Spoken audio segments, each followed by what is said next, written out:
Hello வணக்கம். எதுக்கும் தயங்கக்கூடாதுங்க. மெயினாக நோ சொல்ல தயங்கவே கூடாது.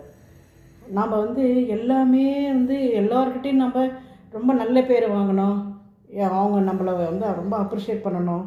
அவங்க மனசு வலிக்கக்கூடாது. நம்ம நோ சொல்லிட்டு அவங்களுக்கு மனசு வலிக்கும். நம்ம நோ சொல்ல முடியாது அப்படின்னு சொல்லிட்டு எல்லாருக்கிட்டையும் நம்ம எல்லா விஷயத்துக்கும் நல்ல பேர் வாங்கணுன்ட்டு எல்லாத்துக்கும் எஸ்ன்னு தலையாட்டின்னு போகக்கூடாதுங்க. சுத்தமான பேக்குண்டு வாங்கும்.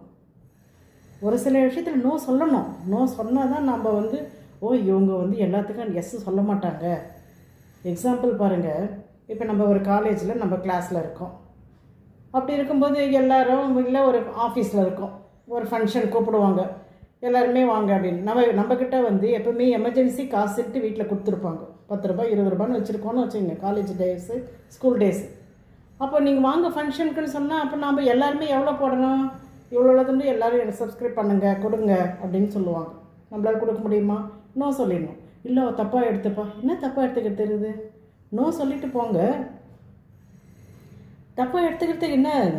அதுபோல் டெய்லி எல்லாருக்கும் ஒவ்வொரு பர்த்டே வந்துன்னு தான் இருக்கும். அதுக்காக நம்ம எப்போவுமே நம்ம செலவு பண்ணி உட்காந்துருக்க முடியாது. வீட்டில் அதுக்காக காசு கேட்க முடியுமா? ஸ்கூல் படிக்கும்போதோ காலேஜ் படிக்கும்போதோ நோ சொல்லிடணும். அதுக்காக நம்ம தயங்க தேவையில்லை. ஒரு சில இடத்துல நம்ம கண்டிப்பாக நோ சொல்ல பழக்கப்படுத்திங்கன்னா தான் எல்லாமே முடியுன்ட்டு அவங்க நம்மளை பற்றி எடுத்துக்க மாட்டாங்க. அவங்க எல்லாத்தையுமே எஸ்ன்னு சொல்ல மாட்டாங்க. அவகிட்ட நம்ம இன்ஃபார்ம் பண்ணணும் அப்படின்றதையும் எடுத்துப்பாங்க. நோ சொல்ல நம்ம